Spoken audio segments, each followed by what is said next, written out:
কি বানাবা লঙ্কাগুলো দিয়ে? এই লঙ্কা দিয়ে লঙ্কার আচার হবে। কাঁচা লঙ্কা আচার ছোটো ছোটো করে টুকরো করে কেটে নিতে হবে।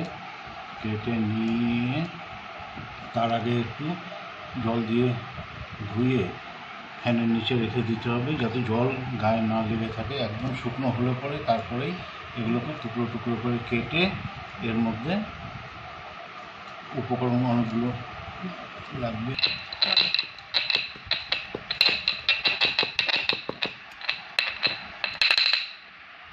এই যে এগুলো সবই আধা গুঁড়ো হলো, একদম গোটা গুঁড়ো হবে না, আধা গুঁড়ো। এর মধ্যে লবণ আর হলুদ আগের থেকে দেওয়া আছে, লবণের পরিমাণটা একটু বেশি দিতে হবে। তারপরে মশলাগুলো সব এর মধ্যে দিয়ে দিতে হবে, দিয়ে সরষার তেল দিয়ে সামান্য একটু জাল করলে পরেই হয়ে যাবে লঙ্কা আচার। শেষে একটু ভিনিগার দিতে হবে।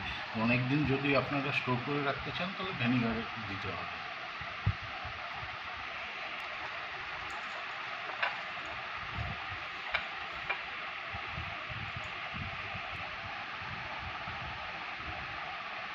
সরষার তেল তো এটা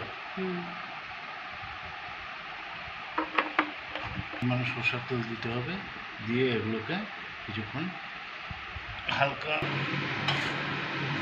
এই যে সব মশলাগুলো দিয়ে দিলাম। এবার সরষার তেল দিয়ে সামান্য একটু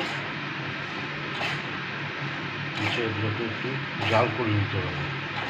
তাহলে এর মধ্যে যদি এক ছিটে ফোটা জল থাকে তাহলে সেটুকু শুকিয়ে যাবে, জলটা শুকিয়ে। আর অনেক দিন স্টোর করতে গেলে পরে ভিনিগার দিতে হবে।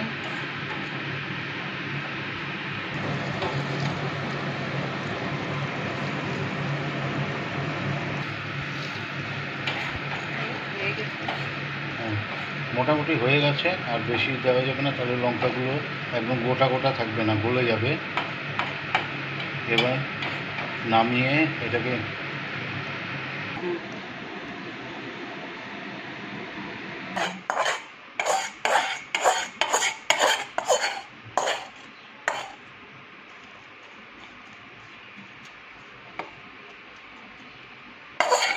লেবুর রস একটু দিয়ে দিতে হবে, একটু টকটক ভাব লাগবে, ভালো লাগবে। আর অনেক দিন যদি আপনারা স্টোর করে রাখতে চান, এটা ফ্রিজেও থাকবে।